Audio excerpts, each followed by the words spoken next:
so not too far south of here.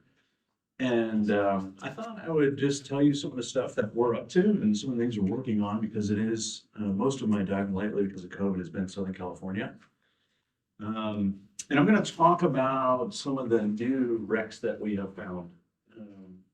Guessing that most people in the room, there are a few that I recognize that probably know some of them, but there's probably a bunch that people don't recognize. So hopefully it's some new things that you'll find interesting. If you have a question, just stop me, like throw something at me or whatever. I don't mind being interrupted. And I can answer it. And I will try to leave some time at the end for questions. Can everybody hear me? Okay, cool. So, you know, these things are not a singular effort. It's not just me. There's a group of people that do this, but Tyler and I have been working together for 3.5 years. We both share a love for wrecks, passion. My wife thinks I'm crazy, but it's really the two of us that do a lot of this work. We kind of split up the work. Tyler does a lot of the front end research, which we'll talk about in a minute, and I do some of the diving, photography, photogrammetry, and I write most of what we find. But it's definitely some teamwork. We're both technical divers. A lot of what I'm going to talk about today is technical diving, not about the technical diving aspects, but the depths of most of the stuff I'm going to talk about is beyond recreational. Sorry about that. I don't know how many people in the room are technical divers, but I have found that a large majority of the wrecks that are within recreation limits have already been found. So the really new things that we're finding are beyond recreational. And it just opens up a lot of possibilities for finding new things. Tyler tends to dive open circuit, and I tend to dive closed circuit, but it doesn't really matter. Other than helium costs are shit expensive on open circuit. So where have I been diving? Wow, I've been a lot of places. This is a list of most of them, I guess, that have wrecks. I do some diving that's not wreck related. I was in Antarctica in March. I wanted to dive the Endurance, but 10,000 feet was a little too deep for me. So I didn't get to dive the Endurance, but I've been all over the world. Again, mainly wreck diving. We talked about Bikini Atoll. I'll be back there in a couple of weeks. It's an epic location. Bikini is where they did some atomic bomb testing after World War II. The most famous ones were Test Able, which was above the water. They exploded a bomb about 200 feet above the water, with a bunch of ships kind of in a star pattern. And then Test Baker was 200 feet under the water. Anyway, there's a bunch of famous ships in Bikini. Yeah. What's the radioactive? Good question. So the question is, what's the radioactive factor? There is some, it's really minimal. It's been 70, 75 years. And, you know, water tends to wash stuff away a lot. So it's not a big risk. Sand's a problem. Yeah, the sand could be a problem. I try to stay inside the wrecks and not on the sand. But the Saratoga's there. There's another famous battleship called the Nagato, which was the Japanese Imperial warship. And it's very famous because Yamamoto gave the order to attack Pearl Harbor from that ship. And it's also in Bikini. So anyway, so in Bikini, Chuuk, of course, Palau, Grenada. There's a really nice wreck in Grenada. I have a bunch, but there's really a great one there. It's Italian luxury liner. Malta, I was there last year, Grenada. Croatia, I've got Grenada there twice. I have to go back. Croatia, it's amazing. The wreck guys in Croatia are phenomenal.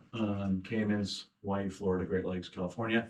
I've got a bunch of stuff scheduled this year. Like I said, I was in Antarctica. I'm going to Bikini in a couple of weeks, and I'm going to hopefully dive the Britannic, which is an epic wreck. It's the sister ship to the Titanic, so it's obviously very big.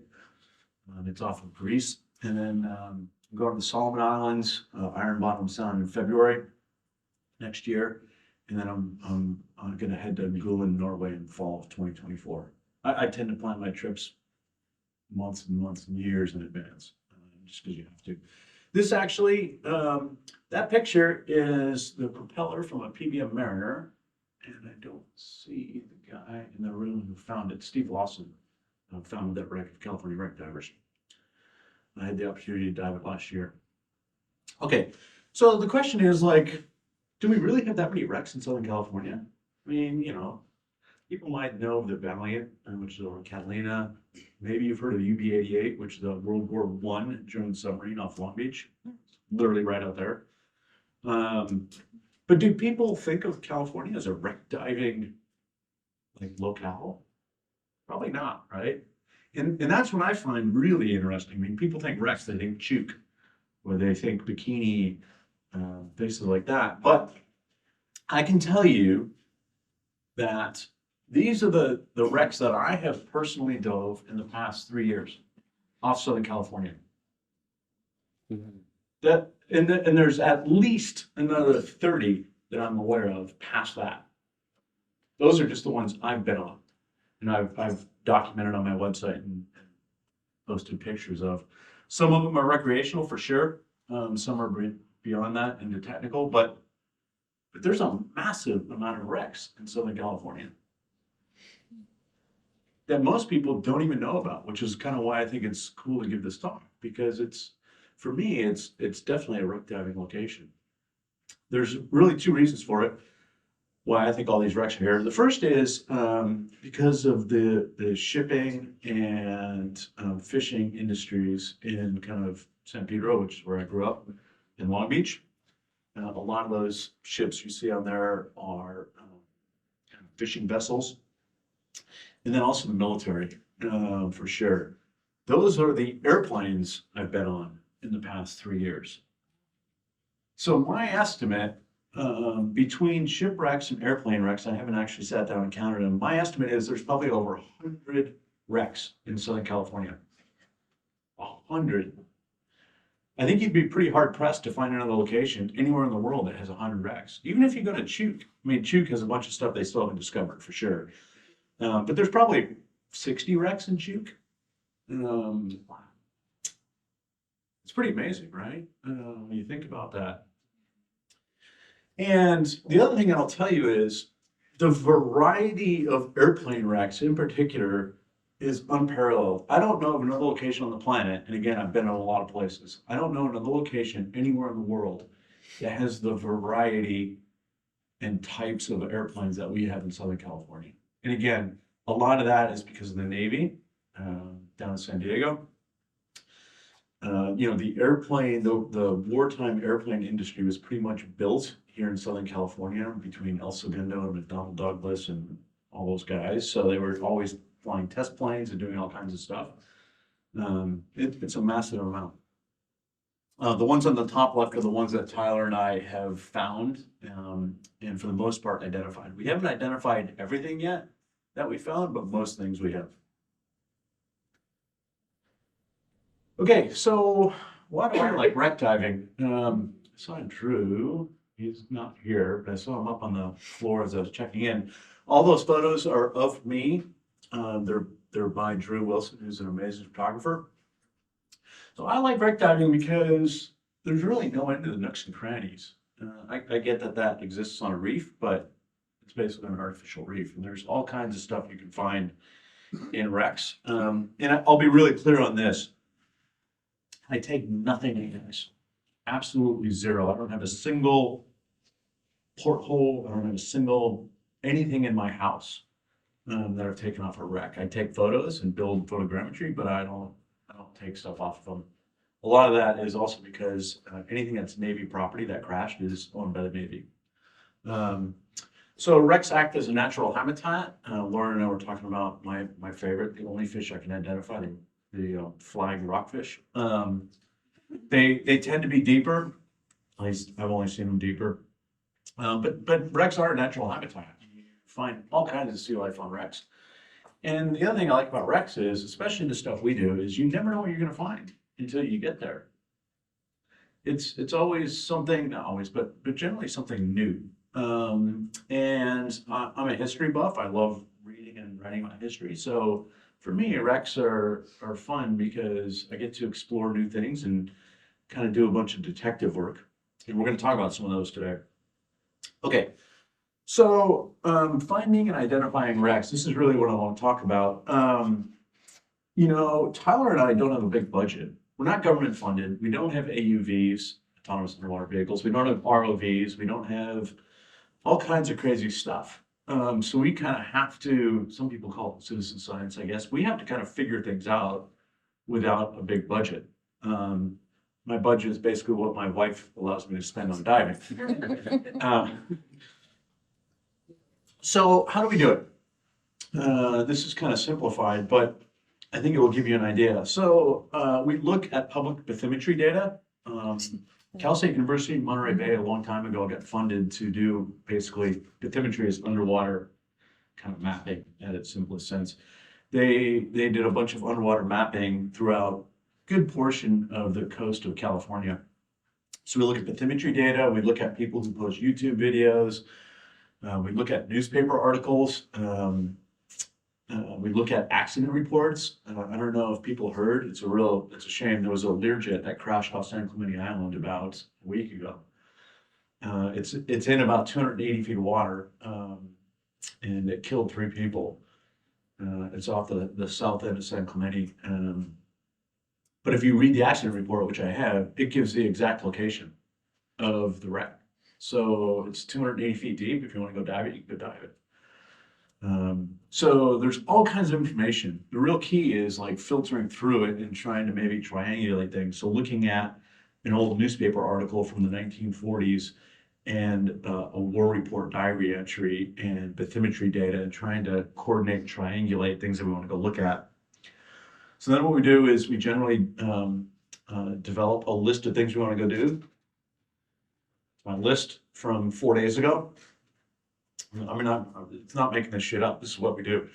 So we print out all the different locations we want to go to. We develop what I call mission plans. We're going to go do this. We're going to look at sonar images of that, and that. These are the approximate depths. And then we go and we look at them. And we use 2 different tools, basically. One, this is specific to the Marissa, which is the dive boat owned by Laura out of San Diego. We look at, she's got in-hole side scan, which isn't like the expensive stuff that you put underwater and, AUV. It's just in-hole, so you have to go through the depth of whatever water column you're doing to get there. We look at side scan data. We look at sonar data. We look for fish. We look for different colors. We look for different things to indicate a wreck is there. And then we dive. And we, I'll call it pray, because you don't know what you're going to find. We don't send down ROVs with cameras. We get in the water and we do our dives. Helium is cheap for me on a rebreather. A 200-foot dive will cost me $5 in helium. Open circuit will cost you probably 150, but for me, it's pretty cheap. So that's what we do. I know it's crazy, right? And then I want to talk a little bit about how we identify things. If we're lucky, we find an airplane. I love diving airplanes. It's probably my favorite thing to dive because I think the reason I like them so much is they're kind of contained and you can see pretty much the whole structure. And they're fun to identify and to figure out what they are. So usually on the first time, I take a bunch of photos to try to figure out unique features. The things we look at are what type of engine it is. Is it a radial engine? Is it a like a straight 6-cylinder or 12-cylinder engine? How many cylinders are on it? How many propeller blades are there? If the propeller blades are still there. If they're not there, we look at where the stubs are. Like how many propellers did it have? So we try to find some unique features. And the first thing you try to do is identify the type of airplane. Like never mind which specific one is it, just what kind is it? And sometimes it's obvious, sometimes it's not. How many seats are in it? Is it a 1-seater, a 2-seater, a 3-seater? Like TBM's Avengers were like 3-seat airplanes, so they're really big. You can kind of get a sense of that when you dive them. Is the prop intact? So now we start getting into like, okay, we probably know what kind of airplane it is. Now we start to look at like, where is it? How deep is it? Does it correspond to an accident report that the Navy filed? Are the props intact? If the props are intact, it likely had a soft landing, which meant it stalled. And usually inside an accident report, it'll tell you if it stalled or not. So you look at all kinds of data, and then you do a ton of research. You look at these war diaries, you look at accident reports, you search newspapers.com, you spend a bunch of time. And then Tyler and I are really good about this. We develop a theory, and then we what I call pressure test it. So I'll say, I don't know about that. Like, I don't think that's right. Like, it says that it had a hard landing, but the prop was there. So is it really the one we're looking for? So we pressure test it. We go back and forth. We do some peer review. I post stuff to like worldwar2aircraft.net, which is a discussion forum. I post stuff different. I don't have Facebook, so I don't post there, but I post stuff to a lot of different places to try to get people's input on, hey, this is what we think it is. Does anybody else who's like, I'll call it an expert, have an opinion on that? And then we developed a theory on the actual identification of the aircraft. And that's the hardest part, to be honest. So one of the tools we use is photogrammetry. How many people in the room have heard of photogrammetry? Has anybody ever built a photogrammetry model? One. Okay, cool. I'm going to talk a little bit about photogrammetry. So photogrammetry is I'll call it art and the science of basically making a 3D model from 2D information. When you look at photo, it's static, right? It's like flat. There's no depth information in a photo. But if you take all those photos and you put it into some special software, you can kind of get a sense of the 3D shape of that object. And it's an art and a science. Like the science part is obviously, aligning all the photos and doing stuff, but there's definitely an art to it as well. Like how many photos do you take? What angles do you take? How much overlap?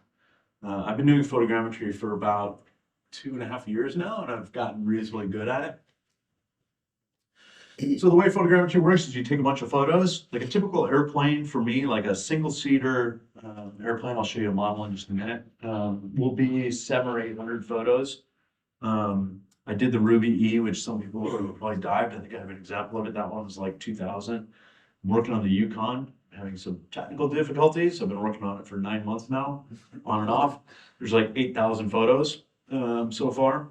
Anyway, you take a bunch of photos and you align them.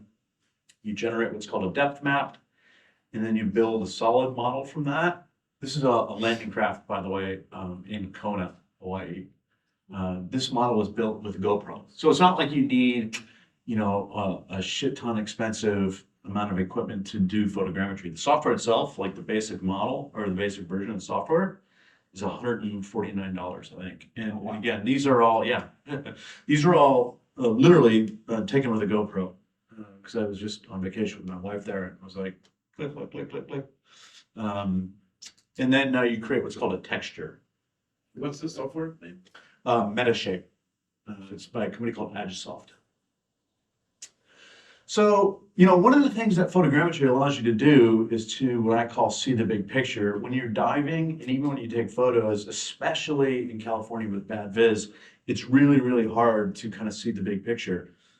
This is a dive that I did with a guy named Ben Lair, who's not here. He's here somewhere, just not in his room. And we thought it was an airplane, and we got down there. And Ben was ahead of me. He was the first down the down line, and it was just me and him. And I'll never forget it. We're not in church, we're not religious anyway, but Ben came back to me, and he's on a rebreather, and he said, "It's a fucking whale." Literally, that's what he said to me. I could understand him. Even though we had a bunch of helium in our gas. But look at the difference, right? I mean, this is so if you look at this, you can kind of tell it's a whale, right? I mean, you see the big rib bones and other stuff, but if you build a photogrammetry model, it's like, okay, well, it's obvious what that is, right? So photogrammetry is one of those tools that we use to help us identify things because it gives us some insight into like, what's the overall structure look like? And not just photos. Photos help, but photogrammetry, at least for me, is really critical. And here's one. How many people in the room have dove the Ruby E? Cool. It's half the people. How many people have been inside here? About a quarter. That's inside the engine room. There's 2 6-cylinder engines inside the engine room. It's a little bit of a tight space. It's actually right in here. This is a cargo hold, but the engine room's in here. Anyway, so I built a photogrammetry model of the Yukon, or the Ruby E. It took me a couple dives. But again, this is the cool thing because people that necessarily haven't been into the engine room can go and look at it, and you can actually navigate inside and go inside the engine room and see what it looks like. I don't recommend going in there if you're claustrophobic. Yeah. Only works with pictures or with video with the GoPro? It's a good question. So the question was, does photogrammetry work with video? The answer is yes. Actually, Metashape has a thing where you feed it video and it will chunk out stills from your video automatically, and then you run the alignment. I have found personally that the models don't come out as sharp and as crystal clear. And I think the reason for that is when it pulls out the frames from the video, it's not necessarily 100% in focus, whatever frame it pulls out. So yes, you can do it though, and I have done it. I've utilized that, but most of mine, like 95% of my models, I build from photos, stills, but you can do it from video. So I just want to give you an idea what it looks like. So this is a P38 off of Point Loma, or sorry, off of Torrey Pines. It's about 135 feet deep, so it's kind of I guess the edge of recreational, but it's a pretty epic wreck. But you can get an idea, you can see, like, when you look at this, you can tell, like, okay, well, like, there's two twin booms, and so it's twin engine. This is a turbo supercharger right here. Here's the gun barrel. You get a much better sense of kind of what that wreck looks like. And part of the reason I'm doing this is for other people that go to dive it that haven't been on it before, right? Like before you go dive something, if you could look at something like this, and when you see these models online, by the way, I post them all online, you can actually manipulate it and maneuver it and look inside and move things around and tilt it and pan it, zoom in, zoom out, so that if you do go dive it, you get a much better sense of kind of what you're looking for and what it is. Okay, so let's talk about some new wrecks. And again, I guess these are actually old, right? I mean, they didn't sink yesterday. And you know, part of this is finding the wreck is only part of the project. It's not the whole thing. The first one I'm going to talk about, some people might have heard of these. I'm guessing most haven't, so I hope it will be new and interesting. The first one was a wreck called the Mercator. Mercator was a fishing vessel out of San Pedro, owned by a pretty famous San Pedro family. It's in Santa Monica Bay. It's 185 feet deep. The way this got started was Ray Arntz, who owns Sundiver. Ray said to me, "Hey, I got some targets. Do you want to go dive them?" I'm like, "Well, of course. I'm always up for diving a target." And Ray has like a black book of like a million things. So Ray and I and Kaya went up to Santa Monica Bay, which is quite a haul from Los Alamitos. The Sundiver's based in Los Alamitos. They got 3 boats there. And we didn't know what it was. All his sonar thing said, I mean, Ray's collected so much data over the years, it's like, you know, treasure trove. But all it said on his plotter was something like trawler. No idea what it was. So we went and I dove it alone. A lot of times I dive alone. We can have that debate if you want, but you know, at the end of the day, like, you know, I'm diving on like a Wednesday because you can't get these boats to go out on weekends because they have a bunch of passengers. So I dive during the week, and finding people during the week isn't always easy. And a lot of times it's literally last minute. It's like, okay, conditions are good, let's go. Anyway, so I dove it alone, and I saw a bunch of information and a bunch of data, I'll call it, but I wasn't sure about the wreck. I knew it was a boat, obviously, and I thought it was a fishing boat, just based on the size and the structure and some of the other information I saw. So about 5 days later, once I knew it was a real wreck, and I could tell because there was debris and shit strewn everywhere. Once I knew it was a real wreck, I said to Tyler, like, "Hey, let's go back, the two of us, and try to figure out what this thing is." So we literally took this big measure tape. You can see it here. We measured from literally the engine to the bow. I mean, it's pretty torn up, this wreck site, but you can tell where the bow was and you can tell where the engine was. So we actually measured it to see if it matched what we thought it was. We thought it was a Mercator, but we weren't 100% sure because there was some conflicting data on the scene. So anyway, we measured it. The strange thing was about this wreck is there was not a lot of nets. And anytime a fishing boat, most times on a fishing boat sinks, there's nets. There was no nets. So that was really confounding. But it was the right length and matched the Mercator. And it had a bunch of like tackle and ropes and stuff to say like, hey, this looks like a fishing boat, but there's no nets. So I did what everybody else should do when you run into a problem. What do? You call your mom. My mom lives in San Pedro. I'm going to meet her for dinner tonight. I called my mom and I said, hey, Mom, I think I got this boat, this wreck, and I think it's called the Mercator, and it was owned by a San Pedro family. Do you know anybody who can help out? She goes, oh, yeah, I know the lady who runs the San Pedro Historical Society. Like, let me put you in touch with her. She's like this 90-year-old lady. I kid you not. So I talked with this lady and I said, hey, is there any information you can dig up about the Mercator? Because I think I found it. And she did. Somebody that she worked with found an old article, which I could not find anywhere online because Tyler and I did a shit ton of research. And the thing that stuck out to me was the catch was completely lost, but the crew was able to save the Mercator's net. So I thought, okay, now it all matches up, right? It's the right length. It's definitely a fishing boat. There's no nets on it. And there was these aeration tubes, these big white tubes with dots on them, like holes.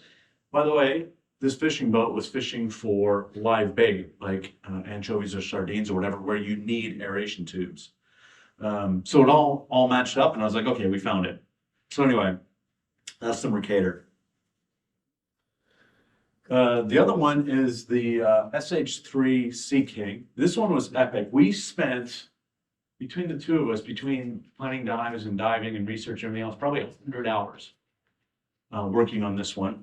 It's a helicopter. Finding helicopters is very, very rare. The interesting thing about this helicopter is it's a Sea King. And probably the most famous helicopter in the world, other than maybe Black Hawk Down. But the most famous helicopter in the world is this one right here, Hilo 66. It's the one that obviously did the Apollo moon mission stuff. When it wasn't doing that, it was a anti-submarine helicopter. So it would have these sonar buoys that would put in the water to listen for submarines. And there was a cable that ran up into the helicopter with a sonar operator console. So anyway, we found this helicopter, and the first thing we saw was this thing, which is the main rotor from it. We saw the landing gear, and we knew it was a Sea King just by the shape, size, main rotor, some other stuff that we saw. So we knew it was a Sea King. And the first thing we thought is, oh my God, we found Hilo 66. And now, the thing about Hilo 66 is it crashed. It was out on a nighttime mission. It had its sonar buoy in the water, and it started to get unstable. And they lowered the sonar buoy more, and then it crashed. You can get the accident report. It's publicly available, but it's heavily redacted. Like 80% of it is redacted. So there's not a real lot of clues as to what happened, but it was reported to be like 5,000 feet deep. But there's been persistent rumors on the internet that the Hilo 66 was 220 feet deep, and we found this 210 feet deep. So we thought we found Hilo 66. So we did a second dive on it. Ben Lair, the guy who noticed the whale and had an expletive about it. Ben and I went back after Tyler and I went. We did another dive to gather more data. And this is the type of stuff we do. It's real fun, you know. This is the cable that goes to the sonar buoy, which is right here. You can also see the cable here. And different versions of the helicopter over time had different lengths of cable. So Ben and I went down, literally with like a notebook, wet notes, and a tape measure, and we counted the number of rows, and we measured the diameter, and we counted like the thickness so that we could calculate the length of the cable on it. And then we took a bunch of photos to get more evidence. And one of the key ones we took is this right here, which is part of the tailpiece, the rotor, because we were trying to prove whether or not it was Hilo 66. Unfortunately, we quickly disproved that it was Hilo 66. There's two real factors. One is, as I said before, the sonar buoy was in the water when Hilo 66 crashed. And in fact, they had deployed it deeper. Now, we don't know what happened after that because it's redacted. So my first thought was, well, maybe they pulled it up.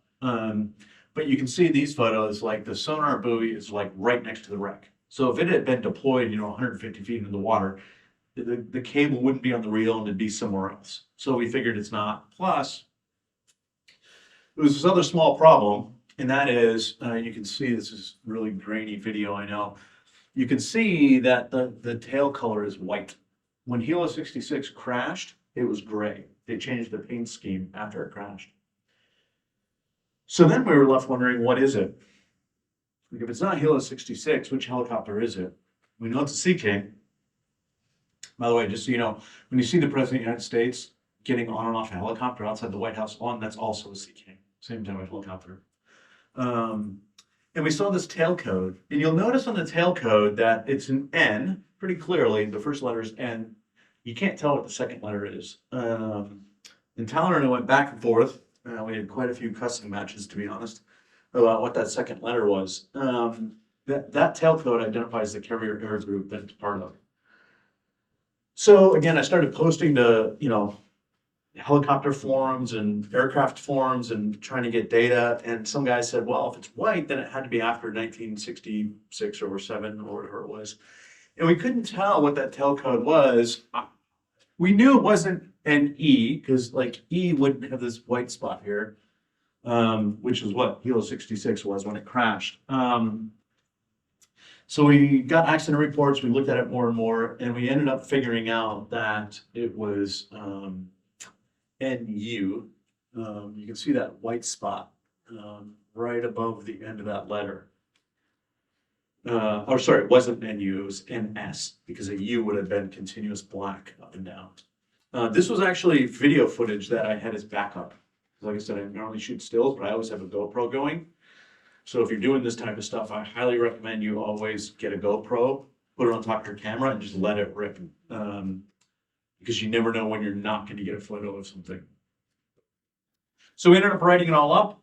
It's a really cool story. It's on my blog. It got syndicated by the San Diego Union Tribune. And the cool thing was the guy who was flying that helicopter reached out to us and said, hey, that's my helicopter.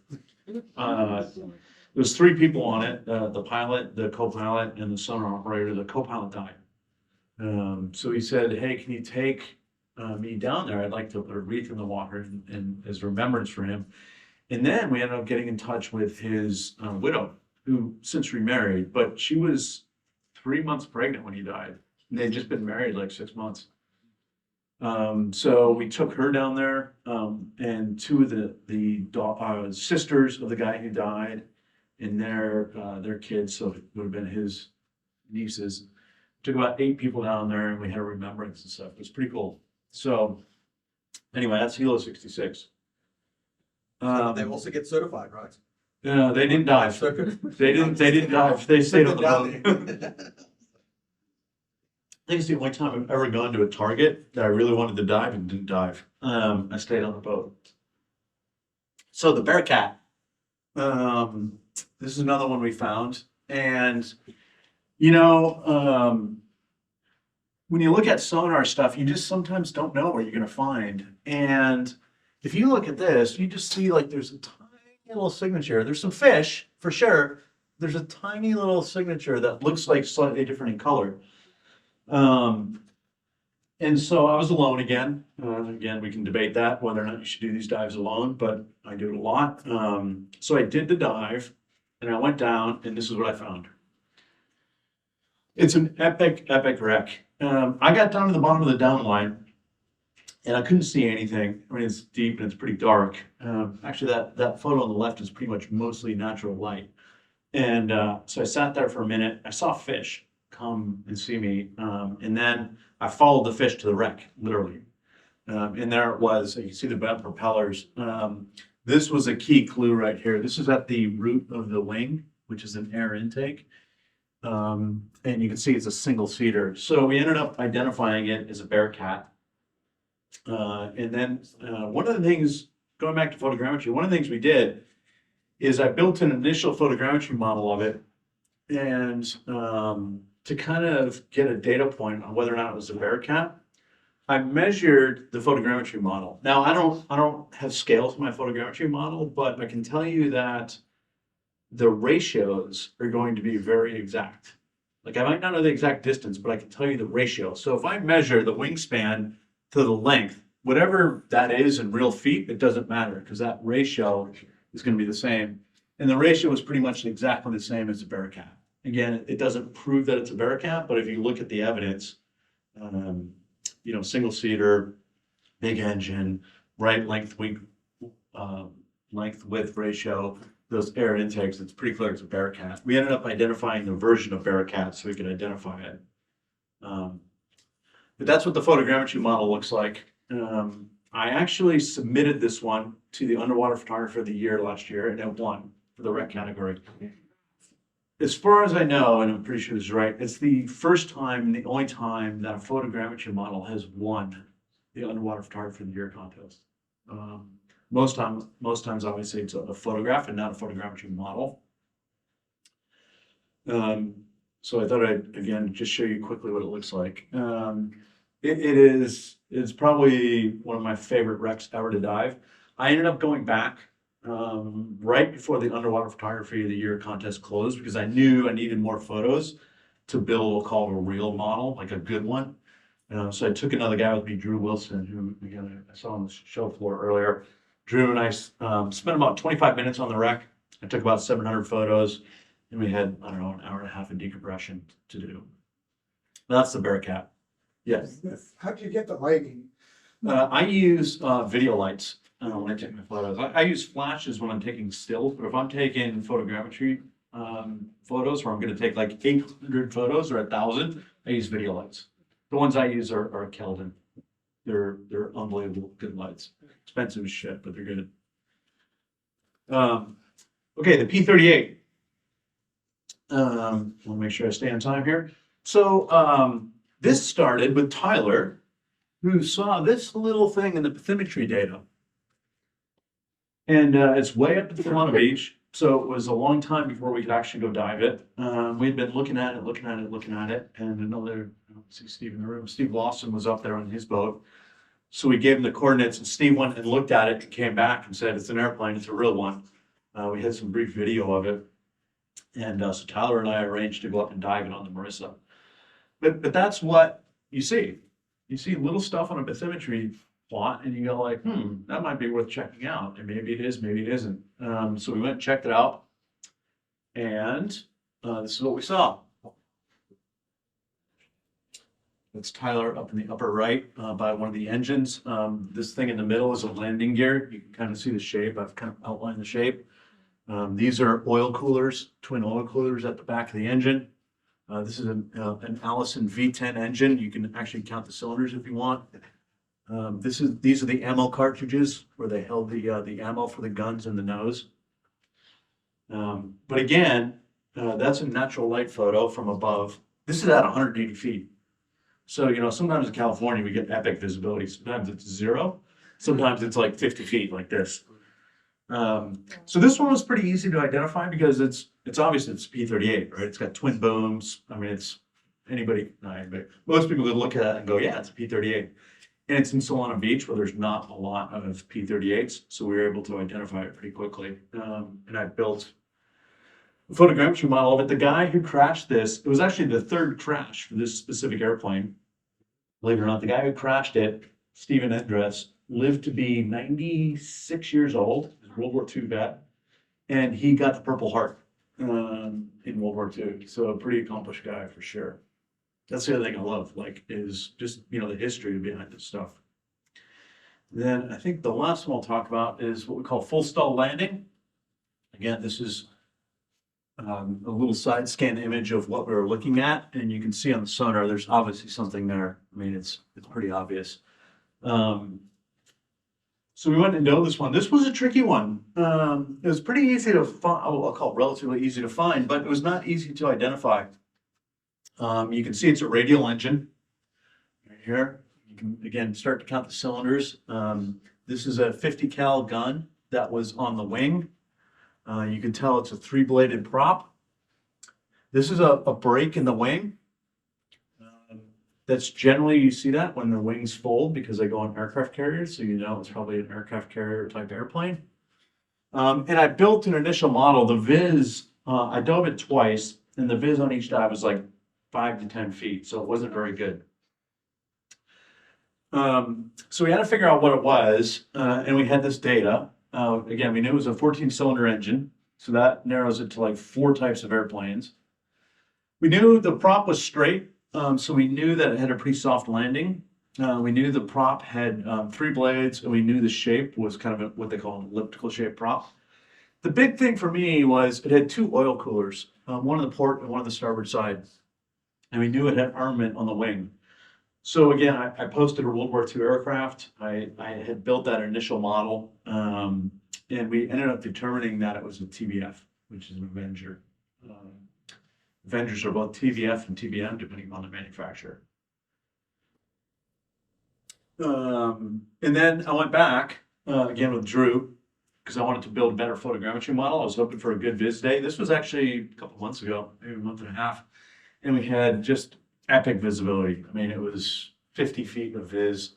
So that's me taking pictures, shooting for a photogrammetry model. And I personally love this wreck because this prop is just epic. These are all strawberry anemones on it. And if you look online on the photogrammetry model, this is kind of what it looks like. You can, again, rotate it, look around, but you can see all these strawberry anemones of this prop just sticking straight up. And it's so rare to find that on an airplane. So what does 2023 have to hold? Well, we're supposed to dive a secret wreck off San Clemente. There's at least one other person in the room who knows about this. Hopefully that will happen. We were supposed to dive it in February and got canceled, out of my control. I have another wreck I'm working on. I've been trying to get there for literally 2 or 3 years. I know where it is. I have the coordinates. It's deep. But it's in a place where if you don't get perfect conditions, it's really hard to dive. So I'm just waiting. And then I've got a bunch of photogrammetry stuff I'm working on. Like I said, I went to Antarctica in March. I'm off to Bikini in a couple weeks, and then hopefully the Britannic. So real quick, perfect timing. We're gonna have a few minutes for questions if people have them. Again, I'm the guy standing up here talking, but I'm not the only one that works on this. I do dive primarily in Southern California on 2 boats. I dive on the Marissa out of San Diego with Laura, and I dive with Ray and Kaya on the Sundiver. As you can probably tell, I do some pretty serious dives with a lot of equipment, a lot of technical stuff, and both those operations do a really good job. They both get downlines right on target, and I trust when I'm underwater for 2 or 3 hours that they're going to be there when I get back up. And like literally, hey, like 4 days ago, when we were in Point Loma doing some dives, we found 2 dumped airplanes, 2 more dumped airplanes. There was an aircraft carrier, 71, I think it's the Roosevelt, that came within like 300 or 400 feet of my downline buoy. That has a draft of 40 feet, that ship. And if I'm on deco at 30 feet and Laura is not making sure nobody comes near that buoy, guess what? I'm toast. So it is really serious stuff. Anyway, so Tyler and I are really good friends, obviously, but we do a ton of stuff together, and those are the dive operations I use. That's it.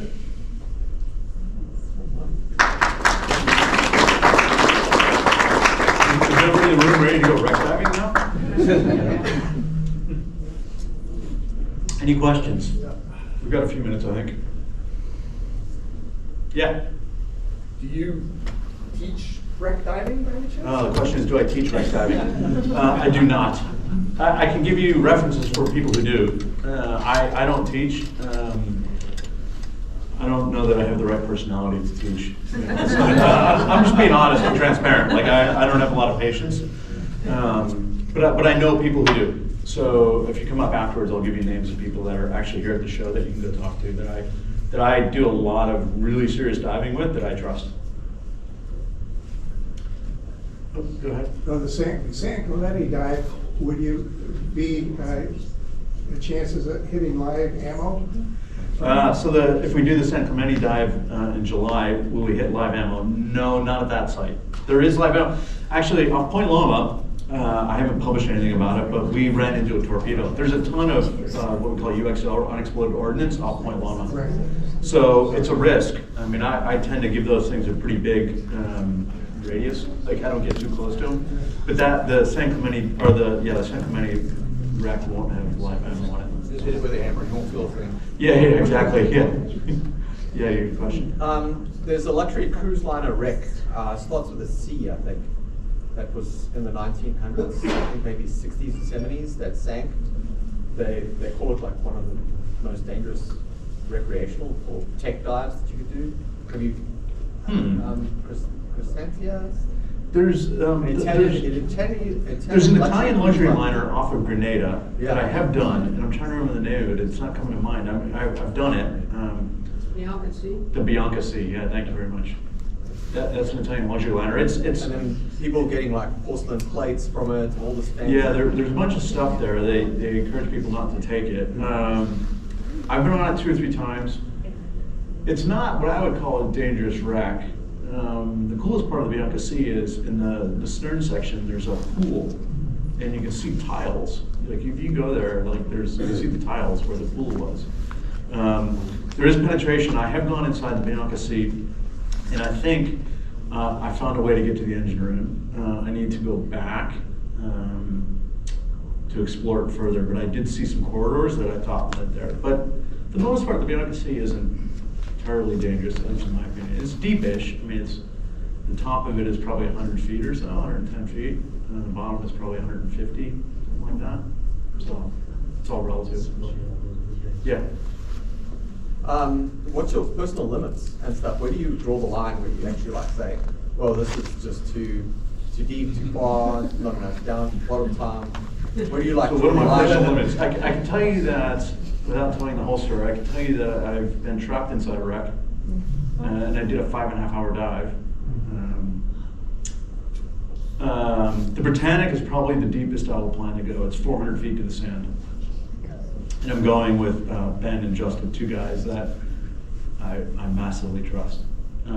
Me personally, diving solo, I try not to go below 200, 220 solo. I've done it. I've gone to 280 solo, but I try not to do it. It just depends on the situation and conditions and stuff. But I'm comfortable. Like my preferred depth range is like 150 to 220, because there's not a lot of people there, and there's generally new stuff, and it's not so deep that your deco builds up massively. I mean, I did the Vammin, which is the destroyer escort off San Clemente. It stands straight up and down. It's an epic wreck, full-on destroyer escort. There's also just 2 destroyers out there, the Hopewell and the Burns. But the Vammin is 340 to the sand, and I went with a guy named Kevin. And we did probably 20 minutes on the wreck and 2.5 hours of deco, which in open water is a lot. I mean, it's a reasonable amount, especially out there. So I don't know if I have a hard limit. Probably 400 feet. The Britannic is, I don't want to go deeper than that. Yeah. What kind of camera do you use? And then also, how do you good deal question. with backscatter? So what kind of camera do I use, and how do I deal with backscatter? I use 2 different types of cameras. I have a Sony a6400 that I use with the Nauticam wet wide lens C. By the way, I don't sell or get paid for this, so it's just what I use. So I have an a6400 that I generally use when I'm going to go do scouting dives, because I don't know how far I'm going to have to swim, or it's smaller. And then when I'm doing like really serious photography, I have a Sony a7R4 with a WWL1B lens from Nauticam. For lighting, I use retro strobes or the Keldon video lights, depending upon the project. And the way I prevent backscatter, well, I'm not really good at it. I'm what I would consider an amateur underwater photographer, to be honest. I tend to point the lights as far away as I can off to the side, so it's not straight on. And then, the nice thing about photogrammetry is backscatter doesn't matter. Because it doesn't pick up on it, it picks up on structure. And so you can have a ton of backscatter for photogrammetry and nobody would know. But when I shoot like real stuff, like stills, I tend to point the lights as far away as I can, but still get decent light. Yeah. What type of breather do you use? I dive on a Revo. I'm cross-trained on a couple others, but I dive a Revo regularly. Rebreathers are like individual things. I mean, I know Choptimas, I know people who dive Prisms, JJs. They all have strengths and weaknesses. For me, it's really a tool. I just happen to pick up the Rego and I like it. I've done some pretty serious stuff on it. Yeah. Do you post all the locations for these dives or not? Do I post all the locations? I do not. Some I do. Like if we find stuff that I don't think is historically significant, I do post it. Like this past week, I did 2 dives. They were both about 210 feet deep. They were both dumped airplanes, but they're pretty epic. One is a Corsair, and it's standing, the tail's on the sand, and the Corsair is standing straight up and down, and it's got the gull wing, and it's epic. It's a really cool looking wreck, and I'll probably post the location. Because like I don't, like, but Navy stuff, like we report everything we find in the Navy History and Heritage Command, NHHC. They ask us not to publish coordinates for it. But stuff like that I think is interesting, that I think people can go dive, I do. Yeah. Any other questions? Yeah. Do you get any grants to do this, or is this a hobby thing? Do I get any grunts to do it? Grants. Oh, grants. Oh, I think you said grunts. Yeah, or you find I'm like, no, I wish. Gear Sherpa. No, I get no grants. It's all just personal fun. Like I said, I love history and I love diving, so for me, it's fun. So not a single dollar of grant money, which is why we don't have expensive equipment. We just brute force it sometimes. All right, I think I gotta let the other speaker, whoever it is, set up. I'll stick around a little bit outside if people have other questions. Thank you.